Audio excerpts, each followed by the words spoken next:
मारूकाल और काला बोर्ड की तरफ जो है एमक्यूएम के कारकुनान जो है बड़ी तादाद में वहाँ जा रहे हैं और तजवीज़ अहद वफा कर रहे हैं। और इस वक्त एमक्यूएम के कायद जहाँ अल्ताफ हुसैन खिताब कर रहे हैं, लेकिन काफिलों का सिलसिला 90 की तरफ जाता हुआ अभी तक दिखाई दे रहा है।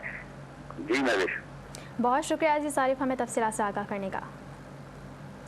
मुत्तहिदा कौमी मूवमेंट का 25वां यौम तासीस सिल्वर जुबली के तौर पर मनाया जा रहा है। इस हवाले से देखते हैं ये खुसूसी रिपोर्ट। एमक्यूएम का क़याम 18 मार्च 1984 को नज़रिया हकीकत पसंदी और अमलियत पसंदी की बुनियाद पर वजूद में आया। कराची में एमक्यूएम ने अपना पहला जलसा 8 अगस्त 1986 को नश्तर पार्क में, जबकि हैदराबाद में इसी साल अपना पहला जलसा 31 अक्टूबर को मुनक़िद किया। इन जलसों ने एमक्यूएम की जद्दोजहद को तारीख़ तोड़ दिया। एमक्यूएम के काम बढ़ाने के लिए 28 फरवरी 1987 को लेबर विंग का क़याम अमल में लाया गया। इस वक्त एमक्यूएम के मुख्तलिफ वजात में 13 से ज़ायद विंग काम कर रहे हैं। एमक्यूएम ने पहली मरतबा हक परस्त ग्रुप के नाम से सिंध के शहरी इलाकों में होने वाले बल्दियाती इंतखाबात में हिस्सा लिया, जिसके नतीजे में कराची और हैदराबाद में हक परस्त मेयर और डिप्टी मेयर बिला मुकाबला मुंतखब हो गए। इस बल्दियाती इलेक्शन की खास बात ये थी कि एमक्यूएम की क़यादत अल्ताफ हुसैन सेंट्रल जेल से इलेक्शन मुहिम चला रहे थे। 1988 के आम इंतखाबात में हक परस्त ग्रुप ने शानदार कामयाबी हासिल की। इस ग्रुप ने सूबाई असम्बली की 27 और कौमी असम्बली की 14 नशिस्तें हासिल की। 1990 के आम इंतखाबात में अपनी पोजीशन को बरकरार रखा और 1990 ही में एमक्यूएम ने पाकिस्तान की तारीख का सबसे बड़ा जलसा मुत्तहदा हस्ब इख्तिलाफ के प्लेटफॉर्म पर अंजाम दिया। इसी दौरान 19 जून 1992 से एमक्यूएम के खिलाफ रियासती ऑपरेशन शुरू किया गया, जो 2001 तक किसी न किसी शक्ल में जारी रहा। 1992 में अदम तहफ़्फ़ुज़ का शिकार होने की वजह से एमक्यूएम के तमाम अरकान असम्बली ने पार्लियामेंट की रुकनियत से इस्तीफ़ा दे दिया। एमक्यूएम के अरकान असम्बली के मुस्तफ़ी होने के बाद हुकूमत वक्त ने कराची, हैदराबाद की तमाम खाली नशिस्तों पर 5 मई 1993 को ज़मनी इंतख़ाबात कराने का ऐलान किया। ताहम एमक्यूएम के बाइकाट की वजह से अवाम ने अदम दिलचस्पी का मुजाहरा किया।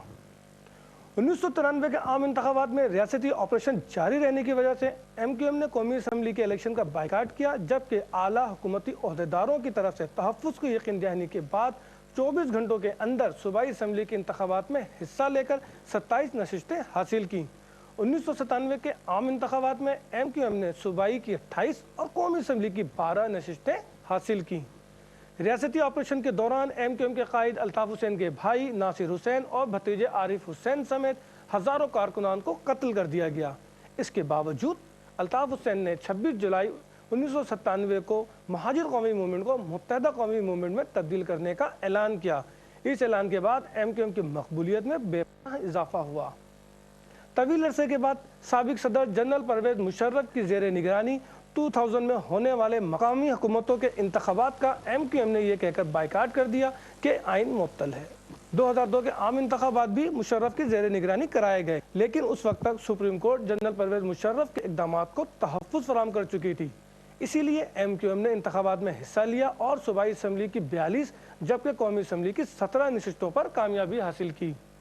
2005 में होने वाले मकामी हुकूमतों के इंतखाबात में एमक्यूएम ने एक बार फिर हक परस्त ग्रुप के नाम से हिस्सा लिया और सिंध के शहरी इलाकों में तारीखी कामयाबियां हासिल की। इन इंतखाबात के नतीजे में कराची और हैदराबाद के सिटी नाज़िम बिला मुकाबला मुंतखब हो गए। 18 फरवरी 2008 में होने वाले आम इंतखाबात में एमक्यूएम ने कामयाबी के तमाम पिछले रिकॉर्ड तोड़ दिए। इन इंतखाबात में एमक्यूएम ने सूबाई की 55 और कौमी असम्बली की 25 नशिस्तें हासिल की। 2002 में हुकूमत से मसालियत के बाद पहली मरतबा सिंध में गवर्नरशिप का ओहदा एमक्यूएम को मिला। अल्ताफ हुसैन ने डॉक्टर इशरतुल इबाद को गवर्नर सिंध नामजद किया, जो आज तक इंतहाई खुश उसलूबी के साथ अपने फ़राइज़ अंजाम दे रहे हैं। गवर्नर सिंध डॉक्टर इशरतुल इबाद और सिटी नाज़िम मुस्तफ़ा कमाल ने अल्ताफ हुसैन की हिदायत के मुताबिक काम करके पूरी दुनिया को बता दिया कि एमक्यूएम को मुल्क की खिदमत का मौका दिया जाए तो वो मुल्क की तकदीर बदल सकती है। तमाम नशेब फराज और सानियत का सामना करते हुए एमक्यूएम ने अपनी कामयाबियों का सिलसिला जारी रखा हुआ है। आज पाकिस्तान समेत पूरी दुनिया में एमक्यूएम का 25वां यौम तासीस सिल्वर जुबली के तौर पर मनाया जा रहा है। और अब बुलेटिन में शामिल कर